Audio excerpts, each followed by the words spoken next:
You sit down for dinner, and suddenly you're eating like it's 2,000 years ago in biblical times. I'm back at Chef's Kitchen, but this time for dinner, and I brought family and friends with me for something really unique. A 7-course biblical dinner inspired by foods from over 2,000 years ago. When we arrived at Chef's Kitchen, the table was already filled with grapes, dates, dried figs, apricots, olives, honey, olive oil, and fresh herbs like rosemary and thyme. Chef Alan explained that back then there was no refrigeration, so fruits were often dried to preserve them.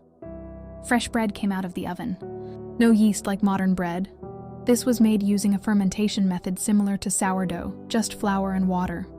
You tear it with your hands and dip it in olive oil with honey, just like they did in biblical times. Next was a dish made with red and golden beets, olive oil, lemon, goat cheese, and the bitter herb leaves from the beets. Simple ingredients, but the flavors were surprisingly fresh and earthy.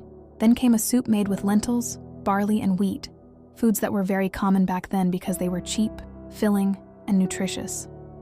Cheese in biblical times was mostly goat and lamb cheese, all white cheeses, served with figs, dates, and raisins, because again, dried fruits were a big part of preservation.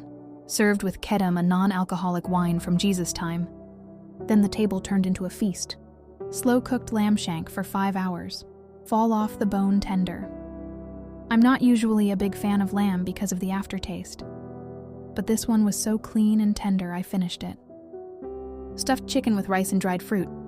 Couscous with vegetables. And St. Peter's fish, also known today as tilapia. Finally, dessert. A biblical-style honey cake with dried fruit, incredibly moist and simple. This was a 7-course biblical dinner experience inspired by foods from the land of Judea over 2,000 years ago. Normally it's $120 per person, but if you mention the video, it's $65, which honestly is a great deal for the amount of food we got. And trust me, we left with very full stomachs and lots of to-go boxes. Definitely a night we'll never forget.